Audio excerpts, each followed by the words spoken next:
에스파니아의 아메리카 식민지화는 쉬운 일이 아니었습니다. 콜럼버스는 1492년 1차 항해 시 40여 명의 선원을 남겨두고 귀환했는데 이들은 모두 원주민에게 죽임을 당합니다. 이후 세 차례의 서반구 항해를 더 했지만 후추나 금과 같은 의미 있는 물건을 구하지 못합니다. 처음으로 성공한 식민지는 오늘날 도미니카 공화국의 산토 도밍고 지역인데 1502년 니콜라스 디 오반도가 30척의 배에 2,500명과 함께 상륙한 것이 시초였습니다.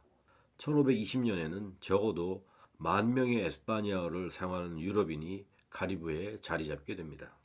당시 중남미 인구는 약 2천만 명 정도로 추정이 되는데 1519년 에르난 코르테스는 1,000명 남짓한 군사로 멕시코의 고대 문명인 아주텍을 정복합니다.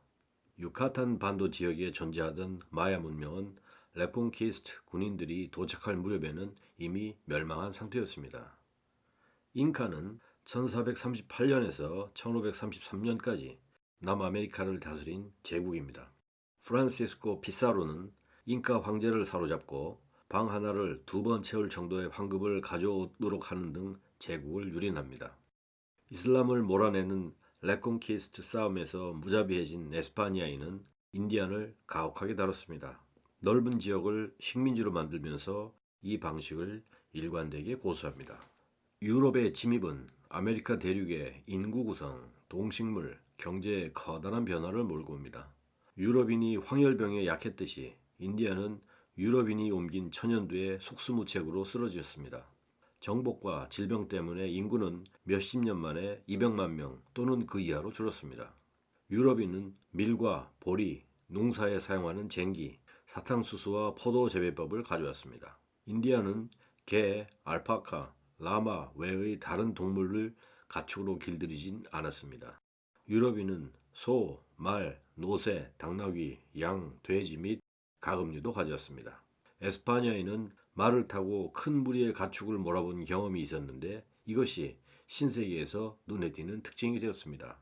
거대한 목장이 생겨나 식용소와 사육용 노새를 대량 공급합니다. 토르데시아스 조약에 따라 포르투갈은 브라질 지역을 얻었지만 아프리카 해안과 인도로 가는 항로 개척에 몰두하고 있었기에 신대륙에 투자할 여력이 없었습니다. 1532년에서야 브라질에 최초의 식민지가 세워집니다. 수익이 올라 정착민이 안정된 것은 포르투갈이 노예제에 기반을 둔 사탕수수 농장을 브라질로 옮긴 후부터였습니다. 브라질은 16세기 후반 세계 최대의 노예 수입 중심지로 떠올랐습니다. 그리고 300년 이상 어느 곳보다 많은 아프리카 노예를 흡수하여 아프리카계 아메리카인의 나라가 되었습니다. 16세기 내내 포르투갈은 대서양의 노예 무역을 독점합니다. 한편 에스파니아가 아메리카에 은을 채굴하고 아울러 에스파냐와 포르투갈이 설탕 무역으로 거둬들인 막대한 부는 전 유럽의 모험가를 끌어들입니다. 종교 전쟁이 유럽을 휩쓸던 1555년 무렵 프랑스의 프로테스탄트 지도자이며 해군 제독인 가스파르 드 콜리니는 탐험대를 파견해 오늘날 리오데자네이로의 항구 안에 있는 섬의 식민지를 만들었습니다. 하지만 이 식민지는 번영하지 못했고 1560년 포르투갈인이 습격해 주민 모두를 목매달아 죽여버립니다. 프랑스는 1562년과 1564년에 플로리다 북부의 카롤랭 요새와 서베너 강 근처의 샤를 요새에 식민지를 건설합니다. 하지만 에스파냐는 1565년에 대부대를 동원해 카롤랭 요새를 습격하여 모든 주민을 죽여버립니다. 그 다음 해 샤를 요새도 공격합니다. 프랑스의 아메리카 진출 첫 단계는 이렇게 끝나버립니다. 본격적인 미국 얘기에 들어가기 전에 포르투갈과 에스파니아의 성공과 좌절을 간단히 살펴보겠습니다. 포르투갈은 이베리아 반도의 작은 땅에서 시작했지만 인도로 가는 항로를 찾기 시작하면서 대항해 시대를 열었습니다. 교황의 중재 아래 스페인과 토르데시아스 조약을 체결해서 전 세계를 양분할 정도의 해양 강대국이 되었습니다. 남아메리카의 브라질, 아프리카의 앙골라, 모잠빅, 기니비사우, 인도의 고아, 중국의 마카오 등이 포르투갈 식민지였습니다. 프랑스의 나폴레옹이 포르투갈을 공격하자 왕가는 식민지인 브라질로 천도합니다. 왕가가 다시 유럽으로 복귀하려는 1822년 브라질이 독립을 선언합니다. 이후 포르투갈은 유럽의 이류 국가로 전락해서 강대국들 간의 패권 경쟁에서 소외됩니다.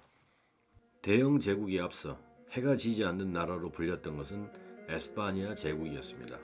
이베리아 반도는 로마 제국 시대에 여러 명의 황제를 배출하는 등 이탈리아 반도 다음으로 중요한 지역으로 여겨졌습니다. 중세 시대에 소고트족은 이베리아 반도 내의 게르만족을 복속시켜 이베리아를 통일합니다.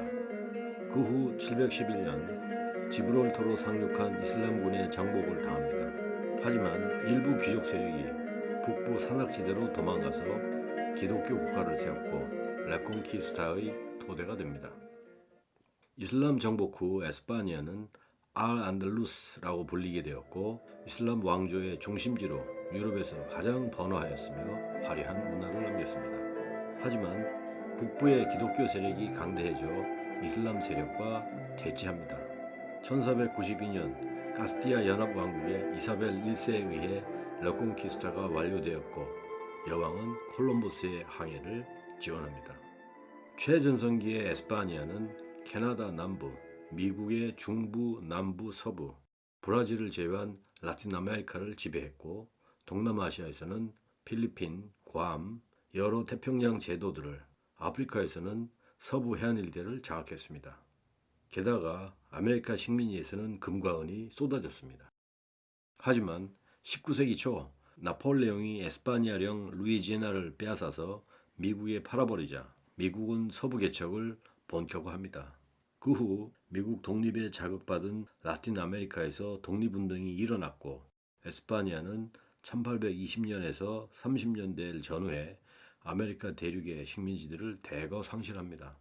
1898년에는 미국 스페인 전쟁으로 쿠바, 페르토리코, 필리핀, 괌 등 카리브해 및 태평양 도서 지역의 식민지들도 상실합니다. 19세기에 에스파니아 제국은 붕괴되기 시작했고 식민지가 줄어들어 제국주의 국가들 중에서 영향력이 적은 국가로 전락합니다.